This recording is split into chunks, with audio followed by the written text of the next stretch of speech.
ಒಂದು ಕಥೆಯಿಂದ ನಾನು ಇವತ್ತು ಸಂದೇಶವನ್ನು ಪ್ರಾರಂಭ ಮಾಡ್ತೀನಿ. ಇದೇ ಥರ ಒಂದು ಶಿಷ್ಯ ಮಂಡಳಿ. ಆ ಶಿಷ್ಯ ಮಂಡಳಿಯಲ್ಲಿ ಗುರು ಅವರಿಗೆ ಬೋಧಿಸಿದ, ಟೀಚ್ ಮಾಡ್ದ. ಗ್ರ್ಯಾಜುಯೇಷನ್ ಟೈಮ್ ಬಂತು.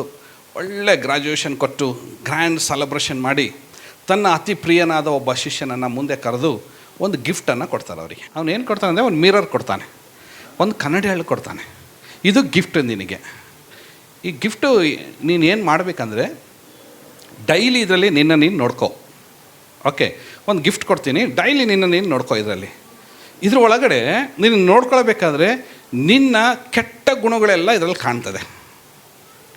ಕೆಟ್ಟ ಗುಣಗಳು ಇವತ್ತು ನೋಡ್ದ ಸಿಟ್ಟಿನ ಮುಖ ನಿನಗೆ ಕಾಣ್ತಿದೆ. ನಾನು ಎಲ್ಲಿ ಬದಲಾಗಬೇಕು? ಜೋರಾಗಲ್ರಿ, ಎಲ್ಲಿ? ಸಿಟ್ಟಿನಲ್ಲಿ. ಇನ್ನೊಂದು ದಿನ ಓಕೆ ನೋಡಬೇಕಾದ್ರೆ ಬಹಳ ಹಸುವೆ, ಬೇರೆಯವ್ರು ನೋಡಿ ಹೊಟ್ಟೆ ಕಿಚ್ಚು ಪಡ್ಕೊಳ್ತಾ ಇದೆಯಾ, ಹಸುವೆ ಪಡ್ಕೊಳ್ತಾ ಇದೆಯಾ, ಅದು ಆ ಮುಖ ನಿನಗೆ ಕಾಣುತ್ತೆ. ನೀನೇನು ಮಾಡಬೇಕೀಗ?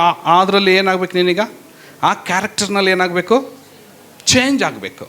ಆ ಕ್ಯಾರೆಕ್ಟರ್ನಲ್ಲಿ ನೀನು ಪ್ರತಿದಿನ ಇದು ನೀನು ಮುಖ ಇದು ನಿನಗೆ ತೋರಿಸಿದೆ. ಇದನ್ನು ನೋಡ್ತಾ ನೋಡ್ತಾ ನೋಡ್ತಾ ನೋಡ್ತಾ ಇದು ನೀನು ಬದಲಾವಣೆ ಆಗ್ತಾ ಮುಂದೆ ಹೋಗು ಎಂಬುದಾಗಿ ಹೇಳಿ ಆ ಕನ್ನಡಿ ಹಳ್ಳನ್ನ ಗಿಫ್ಟ್ ಕೊಟ್ರಂತೆ.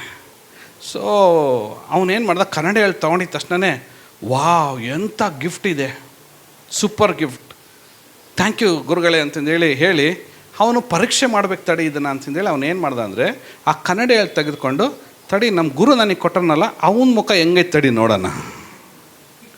ಗುರು ಮುಖ ಹೆಂಗೈತೆ ತಡಿ ನೋಡ ಅಂತಂದರೆ ಮೆಲ್ಲಕ್ಕೆ ಹಿಂಗೆ ಗುರು ಕಡೆ ಅದು ತಿರುಗಿಸಿ ಹಿಂಗೆ ಅದರಲ್ಲಿ ಗುರುಗಳ ಮುಖ ನೋಡಿದಂತೆ. ನೋಡಿದ ತಕ್ಷಣ ಅವರು ಭಯಂಕರ ಹಿಂಗೆ ಕಾಣ್ತಾ ಇದ್ದಾರೆ, ಸಿಟ್ಟಿಂದ ಕಾಣ್ತಾ ಇದ್ದಾರೆ. ಅಬ್ಬಾ ನಮ್ಮ ಗುರುಗಳಿಗೆ ಎಷ್ಟು ಸಿಟ್ಟೈತೆ ನೋಡು. ಅದಕ್ಕೆ ನಾವು ಪಾಠಶಾಲೆಯಲ್ಲಿದ್ದಾಗ ಇಷ್ಟಿಷ್ಟೇ ಅನ್ನ ಕೊಡ್ತಾಯಿದ್ರು ನಮಗೆ. ಅದಕ್ಕೆ ನೀರು ತಂಬ ಬಟ್ಟೆ ಶಳಿ ಅದಕ್ಕೆ ಸಿಟ್ಟಿಂದ ಹೇಳ್ತಾಯಿದ್ರು. ಆ ಸಿಟ್ಟಿನ ಮುಖ ಹಾಗೆ ಐತೆ ನೋಡು ಅವ್ರಿಗಿನ್ನ. ಎಂಥ ಗುರುಗಳು ಇವರು, ಇರಲಿ ಅಂತಂದೇಳಿ ಮುಂದೆ ಹೋದಂತೆ. ಆಮೇಲೆ ಬೇರೆ ಸ್ಟೂಡೆಂಟ್ಸ್ ಇದ್ರಲ್ಲ, ಒಬ್ಬರದ್ದು ಮುಖ ಹಿಡ್ದಂತೆ. ಓಕೆ, ಅವ್ನು ಭಾಳ ಹೊಟ್ಟೆ ಕಿಚ್ಚು ಪಡ್ಕೊಳ್ಳೋಣಂತೆ. ನಿನಗೆ ಮಾತ್ರ ಗಿಫ್ಟ್ ಕೊಟ್ಟರು, ನಮಗೇನೂ ಕೊಟ್ಟಿಲ್ಲ. ಓಕೆ ಅಂತಂದೇಳಿ ಅವನಲ್ಲಿ ಇವನಲ್ಲಿ ಹೊಟ್ಟೆ ಕಿಚ್ಚಿದೆ. ನಿನ್ನಲ್ಲಿ ಹೊಟ್ಟೆ ಕಿಚ್ಚೈತೆ, ನೀನು ಬದಲಾಗಬೇಕು ಅಂತಂದೇಳಿ ಅವನಿಗೆ ಗದರಿಸಿದ್ದಂತೆ. ಹಾಗೆ ಸ್ವಲ್ಪ ಮುಂದೆ ತಕ್ಷಣ ಅವ್ನ ಫ್ರೆಂಡ್ ಬಂದಂತೆ, ಒಬ್ಬನು ಅವನಿಗೆ ತೋರಿಸಿದಂತೆ ಫ್ರೆಂಡು. ಓಕೆ, ಅವ್ನು ನೋಡಿದ್ರೆ ಒಬ್ಬ ಮೋಸಗಾರ ಮುಖ ಕಾಣ್ತೈತೆ ಅವನಿಗೆ. Okay, is A cheater. ಅವನು ನೀನೊಬ್ಬ ಮೋಸಗಾರ ನೀನು ಅಂತ ಅವನಿಗೆ ಬೈದಂತೆ. ಆಮೇಲೆ ಸೀದಾ ತನ್ನ ಕೆಲವರು ರಿಲೇಷನ್ಸ್ ಹತ್ರ ಹೋದ್ರಂತೆ. ಅವ್ರ ರಿಲೇಷನ್ಗಳ ಹತ್ರ ಹೋದರೆ ಅವ್ರ ಮುಖ ಇಟ್ಟ ತಕ್ಷಣ ಅವ್ರದ್ದು ಎಲ್ಲ ಬ್ಯಾಡ್ ಕ್ಯಾರೆಕ್ಟರ್ ಅದರಲ್ಲಿ ಕಾಣ್ತಾ ಹೋಗುತ್ತೆ ಅಂತ. ಎಲ್ಲರಿಗೂ ಅವ್ನು ಹೇಳ್ತಾ ಹೋದಂತೆ, ಇದರಲ್ಲಿ ನೀನು ಬ್ಯಾಡ್ ಕ್ಯಾರೆಕ್ಟರ್ ಕಾಣ್ತಾ ಇದೆ. ಅವ್ನು ಹೇಳ್ತಾ ಇಲ್ಲ, ಅದು ನೋಡಿಬಿಟ್ಟು ನಿನಗೆ ಇಂಥ ಕ್ಯಾರೆಕ್ಟರ್ ಇದೆ, ಇದರಲ್ಲಿ ನೀನು ಬದಲಾವಣೆ ಆಗಬೇಕು, ಇದರಲ್ಲಿ ನೀನು ಬದಲಾವಣೆ ಆಗಬೇಕು, ಇದರಲ್ಲಿ ನೀನು ಬದಲಾವಣೆ ಆಗಬೇಕಂತಂದ್ರೆ ಎಲ್ಲರಿಗೂ ಹೇಳ್ತಾ ಹೋಗಿ ಇನ್ನು ಮನೆ ಹತ್ರ ಬಂತು. ಅವ್ನು ಅಂದ್ಕೊಂಡಂತೆ, ನಮ್ಮ ತಂದೆ ತಾಯಿಗೂ ಹೋಗಿ ಹಿಡಿತೀನಿ, ನಮ್ಮ ಡ್ಯಾಡಿ ಮಮ್ಮಿಗೆ ಹೋಗಿ ಹಿಡಿತೀನಿ. ಅವರು ಅಂತಾರಲ್ಲ, ನನ್ನ ಪ್ರೀತಿಯ ಮಗ ಅಂತಂದೇಳಿ ನಾನು ಭಾಳ ಚೆನ್ನಾಗಿ ಅವರು ಸಾಕಿರ್ತಾರೆ ಎಂಬುದಾಗಿ ಹೋಗಿ ಸೀದಾಗ ಅವ್ರ ಅಪ್ಪನ ಮುಖ ಹಿಡಿದಂತೆ. ಅವ್ರ ಅಪ್ಪನ ಮುಖದಲ್ಲಿ ಹಿಡ್ದಾಗೆ ಸಿಟ್ಟು, ಓಕೆ, ಆಮೇಲೆ ಕ್ರೋಧ, ಆಮೇಲೆ ಅವರಪ್ಪ ಸೀಕ್ರೆಟಾಗಿ ಸ್ಮೋಕ್ ಮಾಡ್ತಾ ಇದ್ದಿದ್ದು, ಅವ್ನು ಪಾಪ ಮಾಡ್ತಿದ್ದು ಎಲ್ಲ ಕಾಣಕತ್ಬಿಡ್ತಂತೆ. ನಮ್ಮಪ್ಪ ನಾನು ದೇವರಂತ ತಿಳ್ಕೊಂಡಿದ್ದೆ, ನಿಮ್ಮಪ್ಪನಂದ್ರೆ ಇಷ್ಟು ಕೆಟ್ಟ ಗುಣಗಳೆಲ್ಲ ಇದಾವಲ್ಲ ಅಂತಂದೇಳಿ. ದೆನ್ ಅವ್ರ ಅಮ್ಮನಿಗೆ ಹೋಗಿ ಹಿಡ್ದಂತೆ. ಅವ್ರ ಅಮ್ಮನಲ್ಲಿ ಕೆಲವು ಬ್ಯಾಡ್ ಕ್ಯಾರೆಕ್ಟರ್ ಕಾಣುವಂತೆ. ಈಗ ಅವನಿಗೆ ಸಿಟ್ಟು ಬಂದುಬಿಡ್ತು ಅವನಿಗೆ. ಎಂಥ ಕನ್ನಡಿಗಳು ಕೊಟ್ಟಿದ್ದಾರೆ ನಮ್ಮ ಗುರುಗಳು. ತೊಗೊಂಡು ಸೀದಾ ಮತ್ತೆ ಗುರುಗಳ ಹತ್ರ ವಾಪಸ್ ಬಂದಂತೆ. ಬಂದು ಆ ಕನ್ನಡಿಯಲ್ಲಿ ವಾಪಸ್ ಕೊಟ್ಟನಂತೆ. ಗುರುಗಳೇ, ಇದು ಬೇಡ ನನಗೆ. ಯಾಕಪ್ಪ ಏನಾಯಿತು ಅಂತ ತಕ್ಷಣ ಇದರಲ್ಲಿ ಎಲ್ಲರದ್ದು ಬರೀ ಕೆಟ್ಟ ಮುಖನೇ ಕಾಣ್ತೈತೆ, ಒಬ್ರದ್ದಾದ್ರೆ ಒಳ್ಳೆ ಮುಖ ಕಾಣಲಿಲ್ಲ ಇದರಲ್ಲಿ. ಓಕೆ, ಎಲ್ಲರದ್ದು ಕೆಟ್ಟ ಮುಖ ಕಾಣ್ತೈತೆ ಇದರಲ್ಲಿ. ಗುರುಗಳೇ, ನನಗೆ ಕ್ಷಮಿಸ್ಬೇಕು, ನಿಮ್ಮದು ನೋಡಿದೆ ನಾನು ಇದ್ರಾಗೆ ಅಂತ. ಏನು ಕಾಣ್ತು? ನೀವು ಭಯಂಕರ ಸಿಟ್ಟೈತೆ ನಿಮಗೆ ಒಳಗೆ ಅಂತ. ಮೇಲೆ ನೋಡಿದ್ರೆ ಅಷ್ಟು ಸಾಫ್ಟಾಗಿ ಕಾಣ್ತಾ ಇದ್ದೀರಾ, ಬಟ್ ಇನ್ನರ್ನಲ್ಲಿ ಒಳಗಡೆ ನೋಡ್ಬೇಕಾದ್ರೆ ಭಯಂಕರ ಸಿಟ್ಟಲ್ಲಿದ್ದಾರೆ. ನಿಮ್ಮದು ನೋಡಿದೆ ನಾನು ಇದರೊಳಗೆ. ಮತ್ತೆ ಯಾರ್ಯಾರು ನೋಡಿದೆ? ಆ ಫ್ರೆಂಡಿನ ನೋಡಿದೆ, ನನ್ನ ಸ್ನೇಹಿತರು ನೋಡಿದೆ, ನಮ್ಮ ತಂದೆ ತಾಯಿಗೂ ಬಿಡಲಿಲ್ಲ, ಅವ್ರಿಗೂ ನೋಡಿದೆ. ಎಲ್ಲರ ಮುಖದಲ್ಲೂ ಭಾಳ ಕೆಟ್ಟದಾದಂಥ ನೇಚರೇ ಕಾಣ್ತಾ ಇದೆ. ಆಮೇಲೆ ಗುರುಗಳು ಹೇಳಿದ್ರಂತೆ, ಬಾ ಇಲ್ಲಿ. ಈಗ ಕೇಳಿದ್ರಂತೆ ಗುರುಗಳು, ನಿನ್ನ ಮುಖ ನೀನು ನೋಡ್ಕೊಂಡ ಇದ್ರಾಗೆ ಅಂತ. ಇಲ್ಲ ಗುರುಗಳೇ, ನಿಂದು ಒಂದು ಬಿಟ್ಟು ಊರ ಜನರದ್ದು ಎಲ್ಲರದು ನೋಡಿ, ನಂದು ಸೇರಿಸಿ, ನನ್ನನ್ನು ಸೇರಿಸಿ ಊರು ಜನರದ್ದು ಎಲ್ಲರದ್ದು ನೋಡಿಯಾ, ನಿನ್ನ ಮುಖ ಮಾತ್ರ ನೀನು ಇದರಲ್ಲಿ ನೋಡ್ಕೊಂಡಿಲ್ಲ. ನೀನು ಇದು ನಾನು ಕೊಟ್ಟಿದ್ದು ನೀನು ಬದಲಾವಣೆ ಆಗಬೇಕಂತಂದೇಳಿ. ನೀನನ್ನು ನೀನು ಇದರಲ್ಲಿ ನೋಡಿಕೊಂಡು ನಿನ್ನ ಒಳ್ಳೆಯ ಗುಣಗಳು ಯಾವುದು, ಕೆಟ್ಟ ಗುಣಗಳು ಯಾವುದು, ನಿನ್ನ ವ್ಯಕ್ತಿತ್ವ ಯಾವುದು, ನಿನ್ನ ಸ್ವಭಾವ ಯಾವುದು, ನೀನು ಬದಲಾವಣೆ ಆಗೋದಕ್ಕೋಸ್ಕರ ಈ ಕನ್ನಡಲ್ಲಿ ನೀನೇ ಕೊಟ್ಟಿದ್ದು, ಬೇರೆಯವ್ರಿಗೆ ನೋಡೋಕ್ಕಲ್ಲ ಇದು ಕೊಟ್ಟಿದ್ದು ಅಂತಂದು ಹೇಳಬೇಕಾದ್ರೆ, ಆವಾಗ ಅವನು ಆ ಕನ್ನಡಿಯಲ್ಲಿ ತನ್ನ ಮುಂದೆ ಇಟ್ಕೊಂಡಾಗ ಎಲ್ಲ ಕೆಟ್ಟ ಗುಣಗಳು ಅದರಲ್ಲಿ ಕಾಣ್ತಂತವನಿಗೆ. ಓಹೋ, ನಾನು ಇಷ್ಟು ಕ್ಯಾರೆಕ್ಟರ್ನಲ್ಲಿ ನಾನು ಏನಾಗಬೇಕು, ಚೇಂಜ್ ಆಗಬೇಕು, ಇಷ್ಟು ಕ್ಯಾರೆಕ್ಟರ್ನಲ್ಲಿ ನಾನು ಬದಲಾವಣೆ ಆಗಬೇಕು. ವಾವ್.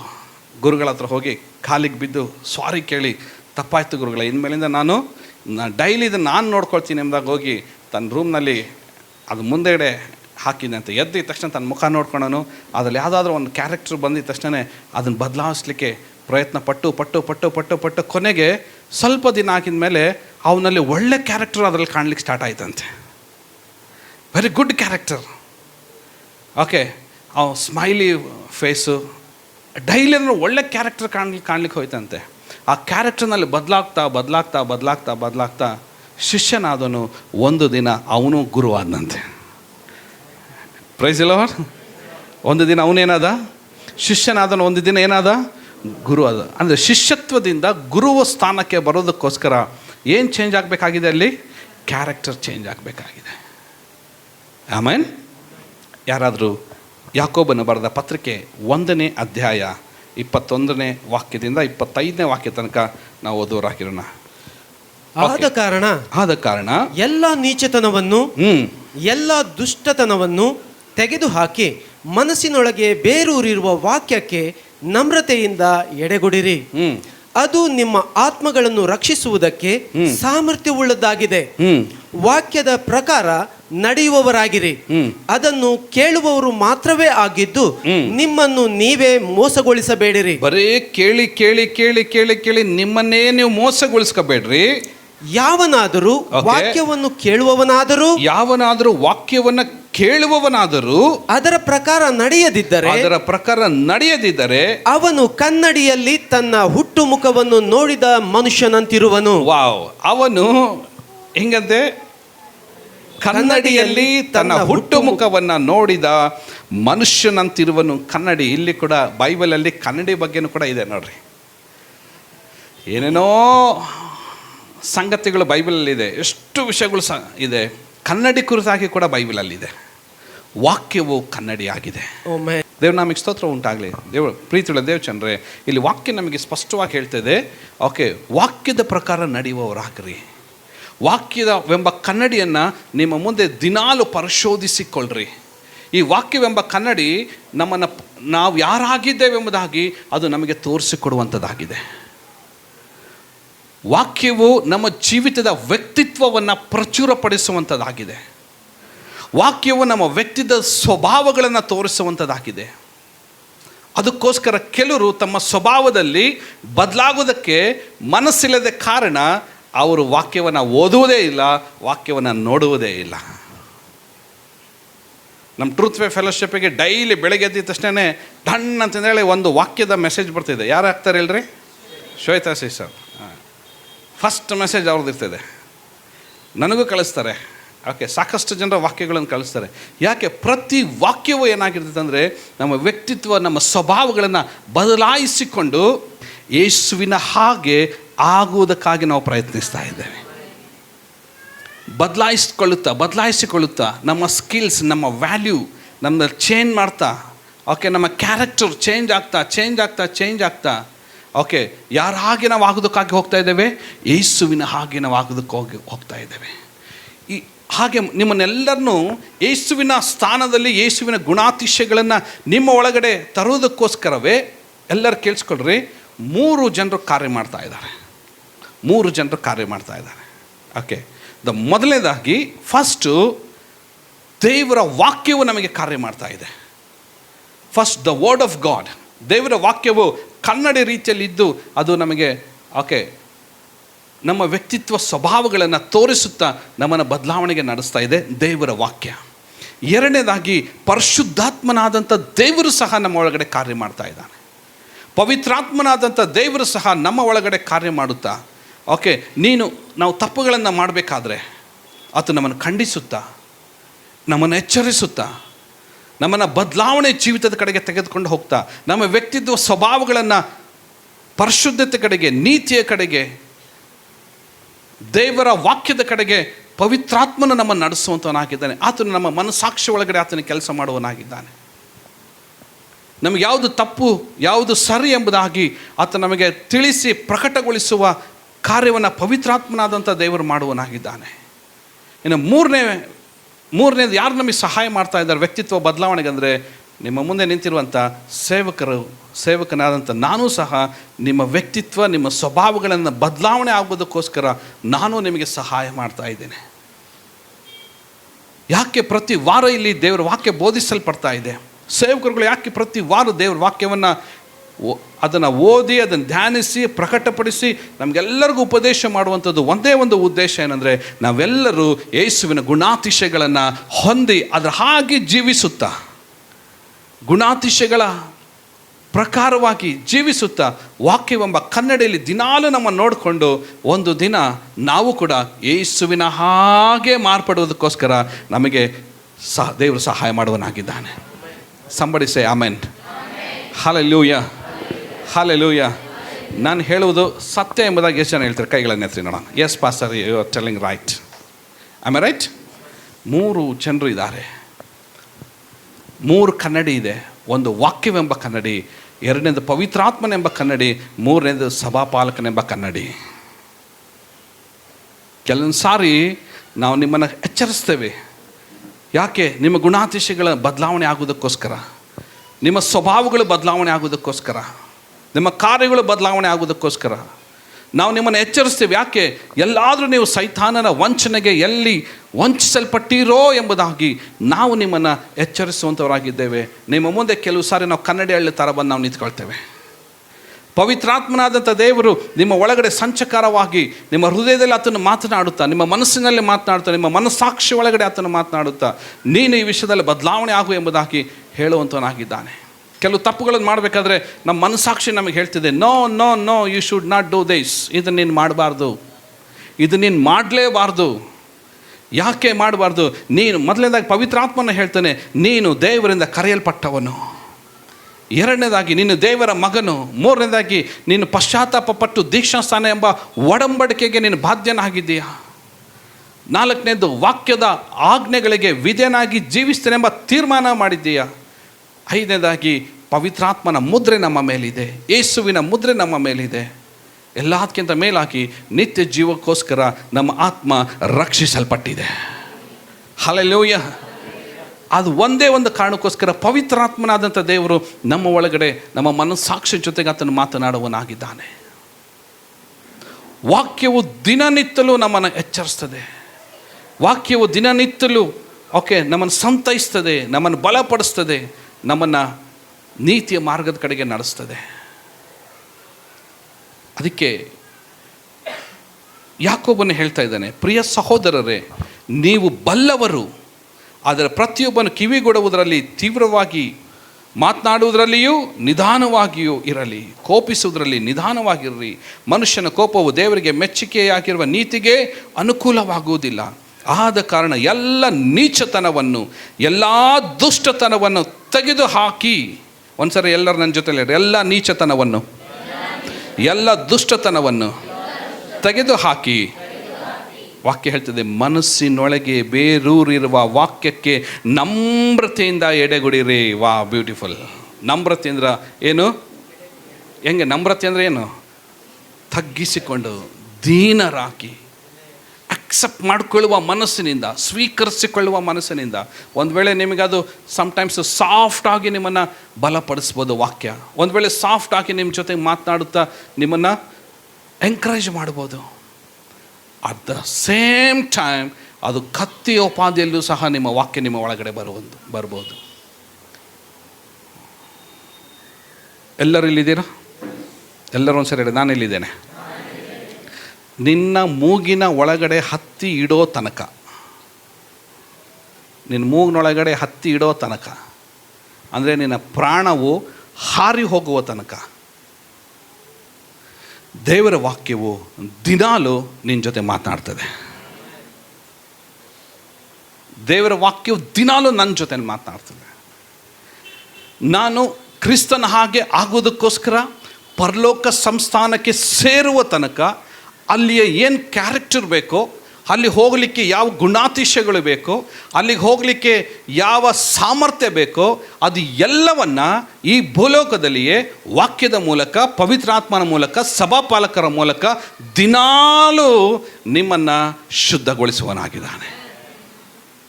ದಿನಾಲೂ ಆ ಕ್ಯಾರೆಕ್ಟರ್ ನಿಮ್ಮೊಳಗಡೆ ಇಂಪ್ರೆಷನ್ ಆಗೋ ತನಕ, ಅದು ಮುದ್ರೆ ಆಗಿ ನಿಮ್ಮ ಜೀವಿತ ಬದಲಾವಣೆ ಆಗೋ ತನಕ ಅದು ನಿಮ್ಮನ್ನು ಸಿದ್ಧ ಮಾಡ್ತಾನೇ ಇದೆ. ಉದಾಹರಣೆ, ಒಂದು ಮದುವೆಗೆ ನೀವು ಇನ್ವಿಟೇಷನ್ ಸಿಕ್ಕಿದೆ, ನಿಮಗೆ ಒಂದು ಮದುವೆಗೆ ಹೋಗಬೇಕು. ಮದುವೆಗೆ ಹೋಗಬೇಕಾದ್ರೆ ಏನು ಮಾಡ್ತೀರಾ ಗೊತ್ತಾ? ಸಂಪೂರ್ಣ ರೆಡಿ ಆಗ್ತೀರಾ, ಸಂಪೂರ್ಣತೆಯಿಂದ. ಹೆಂಗೆ ಸಂಪೂರ್ಣತೆಯಿಂದ? ಸ್ನಾನ ಮಾಡ್ತೀರಾ, ಒಳ್ಳೆ ಬಟ್ಟೆ, ಅದರಲ್ಲಿ ಸೆಲೆಕ್ಟ್ ಮಾಡುವಂಥ ಬಟ್ಟೆ ಹಾಕ್ತೀರಾ. ಆಮೇಲೆ ಆ ಬಟ್ಟೆಗೆ ಸರಿಯಾಗಿ ಏನಿರಬೇಕು? ಮೇಕಪ್ ಇರಬೇಕು. ಆ ಬಟ್ಟೆಗೆ ಸರಿಯಾಗಿ ಜ್ಯುವೆಲ್ಸ್ ಇರಬೇಕು, ಬಳೆ ಇರಬೇಕು, ಕಿವಿಲಿರಬೇಕು, ಇಲ್ಲಿಂದ ಇಲ್ಲಿ ತನಕ ಇರಬೇಕು. ಆಮೇಲೇನು? ಅದಕ್ಕೆ ತಕ್ಕ ಸ್ಯಾಂಡಲ್ಸ್ ಬಟ್ಟೆ, ಅದಕ್ಕೆ ತಕ್ಕ ಹೇರ್ ಸ್ಟೈಲ್, ಅದಕ್ಕೆ ತಕ್ಕ ಲಿಫ್ಟಿಕ್ಕು, ಅದಕ್ಕೆ ತಕ್ಕ ಕಾಡಿಗೆ ಎಲ್ಲ ಹಚ್ಕೋಬೇಕು. ನಾವು ಕೂಡ ಎಲ್ಲ ಫುಲ್ ನೋಡಿ, ಕಂಪ್ಲೀಷನ್ ರೆಡಿ ಆಗ್ತೀವಿ. ಆಮೇಲೆ ಎಲ್ಲ ಆಗಿದ ತಕ್ಷಣ ಕನ್ನಡಿಯಾಗ ಮುಂದೆ ನಿಂತ್ಕೊಂಡು ಒಂದು ಸತಿ ಏನಾರು ಬಿಟ್ಟೇನಾ, ಎಲ್ಲರೂ ಏನಾರು ಆಗೈತಾ, ಸುಖ ಆಗೈತಾ, ಅದಾಗೈತಾ ಎಲ್ಲ ಚೆಕ್ ಮಾಡ್ತೀವಿ. ಯಾಕೆ ನಾವು ಅಷ್ಟು ಚಂದ ರೆಡಿ ಆಗ್ತೀವಂದರೆ, ಆ ಮದುವೆ ಮನೆಗೆ ಹೋದಾಗ ಜನರು ನಮ್ಮನ್ನು ನೋಡಬೇಕು. ಎಲ್ಲ ರೆಡಿ ನಮ್ಮನ್ನು ನೋಡಬೇಕು. ಹೌದಾ ಅಲ್ಲ ಹೇಳ್ರಿ ನೋಡ. ನಾನು ಹೇಳ್ತೀರ ಸುಳ್ಳ ನಿಜಾನ? ಹೌದಲ್ಲ? ನಮ್ಮನ್ನು ಜನರು ಏನು ಮಾಡಬೇಕು? ನೋಡಬೇಕು. ಸ್ವಲ್ಪ ಅವ್ರ ಕಣ್ಣು ನಮ್ಮ ಮೇಲೆ ಬೀಳಬೇಕು. ಅದ್ರ ಜೊತೆಗೆ ಎಷ್ಟು ಬಂಗಾರ ಹಾಕಿದ್ದೀವಿ, ಎಷ್ಟು ಹೇರ್ ಸ್ಟೈಲ್ ಇದೆ, ಎಲ್ಲ ನೋಡ್ತಾರೆ. ಒಂದು ವರ್ಡ್ ಅವರಿಂದ ಬರಬೇಕು, ಏನು ಗೊತ್ತಾ? ವಾವ್. ಹೇಳ್ರಿ ಒಂದ್ಸರಿ ಜೋರಾಗಿ. ನಿಮ್ಮ ಪಕ್ಕದವ್ರಿಗೆ ಹಿಂಗೆ ಹಿಡ್ಕೊಂಡು ಎಷ್ಟು ಚೆನ್ನಾಗಿ ಕಾಣ್ತಾ ಇದ್ದೀರಾ ಅಂತ ಹೇಳ್ರಿ ಅವ್ರಿಗೆ. Wow, good, right? ಆಮೇಲೆ ರೈಟ್ ಸೇಮ್. ಹಾಗಾದರೆ ಭೂಲೋಕದಲ್ಲಿ ಒಂದು ಮದುವೆ ಮನೆಗೆ ನಾವು ಅಷ್ಟು ಸಿಂಗಾರ ಹಾಕ್ತಾ ಇದ್ದೀವಿ ಅಂದರೆ, ಹರೇ ಮರಣವನ್ನು ತಪ್ಪಿಸಿ, ಪಾತಾಳವನ್ನು ತಪ್ಪಿಸಿ, ನರಕವನ್ನು ತಪ್ಪಿಸಿ, ಹಲ್ಲೆಲೂಯಾ, ನ್ಯಾಯ ತೀರ್ಪಿನಿಂದ ನಮ್ಮನ್ನು ತಪ್ಪಿಸಿ, ಆಮೇನ್, ಬೆಂಕಿ ಗಂಧಕಗಳಿರುವ ಕೆರೆಯಿಂದ ತಪ್ಪಿಸಿ, ಆರದ ಬೆಂಕಿಯಿಂದ ತಪ್ಪಿಸಿ, ಸಾಯದ ಹುಳುಗಡೆಯಿಂದ, ಕಟಕಟನೆ ಹಲ್ಲು ಕಡಿಯೋಣವ ಅಂತ ನರಕ ಯಾತನೆಯಿಂದ ತಪ್ಪಿಸಿ, ಪರಲೋಕದ ನಿತ್ಯ ಜೀವಕ್ಕೆ ತೆಗೆದುಕೊಂಡು ಹೋಗ್ಬೇಕ್ರೆ ಇನ್ನು ಎಷ್ಟು ನಾವು ಸಿಂಗಾರ ಹಾಕ್ಬೇಕ್ರಿ? ಹಲ್ಲೆಲೂಯಾ, ಎಷ್ಟು ಸಿಂಗಾರ ಆಗ್ಬೇಕ್ರಿ ನಾವು. ಅದಕ್ಕೆ ದೇವರು ನಮಗೆ ಬೈಬಲ್ ಎಂಬ ಕನ್ನಡಿಯನ್ನು ಕೊಟ್ಟಿದ್ದಾನೆ. ಆಮೆನ್. ಈ ಕನ್ನಡಿಯನ್ನು ಡೈಲಿ ನಾವು ನೋಡಿಕೊಂಡು ನಮ್ಮ ವ್ಯಕ್ತಿತ್ವ, ನಮ್ಮ ಸ್ವಭಾವ, ನಮ್ಮ ಗುಣಾತಿಶಯಗಳನ್ನು ಎಲ್ಲವೂ ನಾವು ಏನು ಮಾಡ್ಕೊಳ್ಬೇಕು? ಚೇಂಜ್ ಆಗ್ತಾ ಹೋಗಬೇಕು. ನಾವು ಸಿಂಗಾರ ಆಗ್ತಾ ಹೋಗ್ಬೇಕ್ರಿ, ಸಿಂಗಾರ ಆಗ್ತಾ ಹೋಗಬೇಕು. ಯಾಕಂದರೆ ಎಲ್ಲರೂ ಕೇಳ್ರಿ, ಒಂದ್ಸರಿ ಜೋರಾಗಿ ನನಗೆ ಕೇಳ್ರಿ, ಯಾಕೆ ಪಾಸ್ಟರ್ ಅಂತ ಕೇಳ್ರಿ. ಮೊದಲಿಂಗನ ಸಿದ್ಧನಾಗಿದ್ದಾನೆ. ಹಲ್ಲೆಲೂಯಾ. ಯಾರು ಸಿದ್ಧರಾಗಿದ್ದಾರೆ? ಮೊದಲಿಂಗನಾದ ಯೇಸಯ್ಯ ಸಿದ್ಧನಾಗಿದ್ದಾನೆ, ಸ್ವಾಮಿ ಸಿದ್ಧನಾಗಿದ್ದಾನೆ, ಕರ್ತನು ಸಿದ್ಧನಾಗಿದ್ದಾನೆ, ತುತ್ತೂರಿ ಸಿದ್ಧವಾಗಿದೆ, ಪ್ರಧಾನ ದೂತನ ಆಜ್ಞಾಘೋಷ ಸಿದ್ಧವಾಗಿದೆ. ಹಲ್ಲೆಲೂಯಾ. ಮೋಡಗಳು ಸಿದ್ಧವಾಗಿದೆ. ಈ ಭೂಮಿಯ ಗ್ರಾವಿಟಿ ಪವರ್ ರಿವರ್ಸ್ ಮಾಡಲಿಕ್ಕೆ ಸಿದ್ಧವಾಗಿದೆ. ಭೂಮಿಯ ಯಾಕಂದರೆ ನಾವು ಈ ಗ್ರಾವಿಟಿ ಪವರ್ಗೆ ಆಪೋಸಿಟಾಗಿ ನಾವು ಮೇಲೆ ಎತ್ತಲ್ಪಡಬೇಕು. ಅದಕ್ಕೆ ದೇವರ ಮಹಿಮೆ ಸಿದ್ಧವಾಗಿದೆ. ಎಲ್ಲದೂ ಸಿದ್ಧವಾಗಿ ರೆಡಿ ಇದ್ದಾರೆ. ಬಟ್ ನಮ್ಮ ಕ್ಯಾರೆಕ್ಟರ್ನಲ್ಲಿ ನಾವು ಚೇಂಜ್ ಆಗಬೇಕಾಗಿದೆ. ಈ ಕನ್ನಡಿಯನ್ನು ಡೈಲಿ ಇಟ್ಕೊಂಡು ಒಂದು ವೇಳೆ ಇದು ನಿಮಗೇನಾದರೂ ಎಚ್ಚರಿಸುವಂಥದ್ದಾಗಿದ್ದರೆ, 3 ಜನ ನಿಮ್ಮನ್ನು ಎಚ್ಚರಿಸ್ತಾರೆ, ಒಂದು ವಾಕ್ಯ ನಿಮ್ಮನ್ನು ಎಚ್ಚರಿಸ್ತದೆ, ಪವಿತ್ರಾತ್ಮ ನಿಮ್ಮನ್ನು ಎಚ್ಚರಿಸ್ತಾನೆ, ಸಮ್ಟೈಮ್ಸ್ ಸಭಾಪಾಲಕರ ಬಾಯನ್ನು ದೇವರು ಯೂಸ್ ಮಾಡಿ ನಿಮ್ಮನ್ನು ಎಚ್ಚರಿಸ್ತಾರೆ. ಇದು 3ಕ್ಕೂ ನಮ್ರತೆಯಿಂದ ಎಡೆಗೊಡಿರಿ. ಹಲ್ಲೆಲೂಯಾ. ನಮ್ರತೆಯಿಂದ ಎಡೆಗೊಡ್ರಿ. ಯಾಕಂದರೆ ನಾವೆಲ್ಲರೂ ಕ್ರಿಸ್ತನಲ್ಲಿ ನಾವೇನಾಗ್ಲಿಕ್ಕೆ ಹೋಗ್ತಾ ಇದ್ದೇವೆ? ಬದಲಾಯಿಸೋದಕ್ಕಾಗಿ ನಾವು ಹೋಗ್ತಾ ಇದ್ದೇವೆ. ಒಂದು ವಾಕ್ಯ ಓದೋಣ. ಕೊಲೊಸ್ಸೆ 3ನೇ ಅಧ್ಯಾಯ 12ನೇ ವಾಕ್ಯಕ್ಕೆ ಬರೋಣ. ಹೀಗಿರಲಾಗಿ ನೀವು ದೇವರಿಂದ ಆರಿಸಿಕೊಂಡವರು. ವಾ, ಬ್ಯೂಟಿಫುಲ್ ವಾಕ್ಯ ಹೇಳ್ತದೆ. ಎಲ್ಲರೂ ಹೇಳ್ರಿ, ನಾವು ದೇವರಿಂದ ಆರಿಸಿಕೊಂಡವರು. ಹೇಳ್ರಿ. ಈಗ ನಿಮ್ಮ ಪಕ್ಕದಲ್ಲಿ ನೋಡಿ ಹೇಳ್ರಿ, ನೀವು ದೇವರಿಂದ ಆರಿಸಿಕೊಂಡವರು, ಪ್ರತಿಷ್ಠಿತರು, ಪ್ರಿಯರು ಆಗಿರುವುದರಿಂದ ಕನಿಕರ, ದಯೆ, ದೀನಭಾವ, ಸಾತ್ವಿಕತ್ವ, ದೀರ್ಘ ಶಾಂತಿ ಎಂಬ ಸದ್ಗುಣಗಳನ್ನು ಧರಿಸಿಕೊಳ್ಳಿರಿ. Hallelujah, hallelujah. ಈ ಗುಣಗಳನ್ನೇನು ಮಾಡಿರಿ? ಧರಿಸಿಕೊಳ್ಳ್ರಿ. ಒಂದು ವೇಳೆ ನಮ್ಮ ಪ್ರಾಣ ಪಕ್ಷಿ ಹೋಯ್ತು, ಪ್ರಾಣ ಹಾರೋಯ್ತು, ಪರಲೋಕಕ್ಕೆ ಹೋದ್ವಿ, ಆದರೆ ಬಾಗಿಲಲ್ಲೇ ನಿಂತ್ಕೊಂಡ್ಬಿಟ್ವಿ, ಒಳಗಡೆ ಯಾರೂ ಬಿಡಲಿಲ್ಲ, ನಮಗೆ ಪರಲೋಕದ ಒಳಗಡೆ ಬಿಡಲಿಲ್ಲ. ದೇವದೂತ ಹೇಳ್ದ, ಓಕೆ ನೀನು ಒಳಗಡೆ ಹೋಗ್ಲಿಕ್ಕೆ ಸಾಧ್ಯ ಇಲ್ಲ. ಒಂದು ವೇಳೆ ಅಲ್ಲೋಗಿ ದೇವದೂತನ ಜೊತೆ ಜಗಳ ಆಡ್ಬೋದು. ಯಾಕೆ? ಯಾಕೆ ಅಂತಂದರೆ ಆತನು ಹೇಳ್ತಾನೆ, ಇದರಲ್ಲಿರುವಂಥ ಎಷ್ಟು ಕ್ಯಾರೆಕ್ಟರ್ ನೀನು ಒಳಗಡೆ ಇದ್ದು. ಭೂಲೋಕದಲ್ಲಿ ನಿನಗೆ ನಾನು 60 ವರ್ಷ, 70 ವರ್ಷ, 80 ವರ್ಷ, 90 ವರ್ಷ, 100 ವರ್ಷ, ಒಂದು ಸಿಲಿ 100 ಇಯರ್ಸ್ ದೇವ್ರು ನಮಗೆ ಕೊಟ್ಟಿದ್ರೆ, ಈ 100 ಇಯರ್ಸ್ ಏನು ಮಾಡಿದೆ ಸ್ವಾಮಿ? 100 ಇಯರ್ಸ್ ಬರೀ ಫೇಸ್ಬುಕ್ ನೋಡೀನಿ, ವಾಟ್ಸಪ್ ನೋಡೀನಿ, ಪಿಕ್ಚರ್ ನೋಡೀನಿ, ಫ್ರೆಂಡ್ಸ್ ಜೊತೆ ತಿರುಗಾಡಿದ್ದೀನಿ, ಓಕೆ ಚೆನ್ನಾಗಿ ದುಡ್ದೆ, ಆಸ್ತಿ ಮಾಡಿದೆ. ಆಸ್ತಿ ಹೆಂಗೆ ಮಾಡಿದೆ? ಎಲ್ಲ ಏನೇನೆಲ್ಲ ಗಿಮಿಕ್ ಮಾಡಿ ಆಸ್ತಿ ಮಾಡಿದೆ. ಕರೆಕ್ಟ್. ದೇವ್ರ ರಾಜ್ಯಕ್ಕೆ ಬರೋದಕ್ಕೋಸ್ಕರ ಯಾವ ಕ್ಯಾರೆಕ್ಟರ್ ನೀನು ಸಂಪಾದನೆ ಮಾಡ್ಕೊಂಡು ಹಂಗಂದ್ರೆ ಅಂತಂದು ಅಲ್ಲಿ ಕೇಳಬೇಡ್ರಿ. ಹೋಗಿ ಹಲೋ ಕ್ಯಾರೆಕ್ಟರ್ ಅಂದ್ರೆ ಅಲ್ಲೋಗಿ ದೇವದೂತನ ಜೊತೆ ಜಗಳ ಆಡ್ಬಿಟ್ರಿ. ನನ್ನ ಮಾನ ಮರದೆ ಅಲ್ಲಿ ತೆಗಿಬೇಡ್ರಿ. ಮತ್ತು ನೀವು ನಾನಿಲ್ಲಿ ಹೇಳಿದ್ದೀನಿ, ನಾನು ಅಲ್ಲೋಗಿ ಆ ದೇವದೂತನ ಜೊತೆಗೆ ನಮ್ಮ ಪಾಸ್ಟ್ ಇದನ್ನೆಲ್ಲ ಹೇಳೇ ಇಲ್ಲ ಅಂತಂದ್ರೆ ಹೇಳಿ ಮತ್ತೆ ಅಲ್ಲೋಗಿ ಚಾಡಿ ಹೇಳಿರಿ. ಮತ್ತೆ ನೀವು ಆ ಕನ್ನಡ ಹೇಳಿ ತೊಗೊಂಡು ದೇವದೂತಗೂ ತೋರಿಸ್ಗಿರ್ಸಿರಿ. ನೀನು ಸರಿ ಇಲ್ಲ ಅಂತಂದೇಳಿ ಆ ಕನ್ನಡ ಹೇಳಿ ದೇವದೂತಗೂ ತೋರಿಸ್ಬೇಡ್ರಿ ಪ್ಲೀಸ್. ಹಲ್ಲೆಲೂಯ.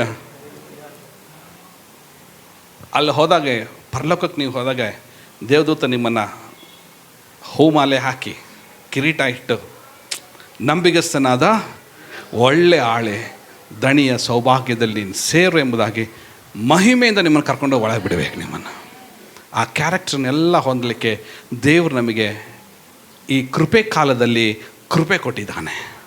ನೀವು ದೇವರಿಗೆ ಸ್ತೋತ್ರ ಹೇಳಬೇಕು 3 ವಿಷಯಕ್ಕೋಸ್ಕರ. 1, ವಾಕ್ಯಕ್ಕೋಸ್ಕರ ದೇವರಿಗೆ ಯಾವಾಗಲೂ ಕೃತಜ್ಞತೆ ಹೇಳ್ರಿ. 2ನೇದು ಪವಿತ್ರಾತ್ಮನಿಗೋಸ್ಕರ ಕೃತಜ್ಞತೆ ಹೇಳ್ರಿ. 3ನೇದು ಅದನ್ನು ಬೋಧಿಸುವಂಥ ಸಭಾಪಾಲಕರಿಗೂ ಕೃತಜ್ಞತೆನೇ ಹೇಳ್ರಿ. ಕರ್ತನೆ ಇವತ್ತು ಒಳ್ಳೆ ಸಭಾಪಾಲಕರು ನಮಗೆ ಕೊಟ್ಟಿದ್ದೀಯಾ ವಾಕ್ಯ ಹೇಳುವಂಥ. ನಾನು ನಿನಗೆ ಸ್ತೋತ್ರ ಹೇಳ್ತೀನಿ. ಇದು 3 ವಿಷಯದಲ್ಲಿ ನಂಬಿಗಸ್ತರಾಗಿರ್ರಿ. ನಮ್ಮ ವ್ಯಕ್ತಿತ್ವದಲ್ಲಿ ಬದಲಾಯಿಸಿಕೊಳ್ತಾ ದಿನನಿತ್ಯ ನಮ್ಮ ಕನ್ನಡಿಗಳು ನಾವು ನೋಡೋಣಂತೆ. ಕೈಗಳನ್ನೇ ದೇವರಿಗೆ ಸ್ತೋತ್ರ. ಹಲ್ಲೆಲೂಯ. ನಾನು ನೆನೆಸ್ತೇನೆ ಈ ಸಂದೇಶ ನಿಮಗೆ ಆಶೀರ್ವಾದವಾಗಿತ್ತು.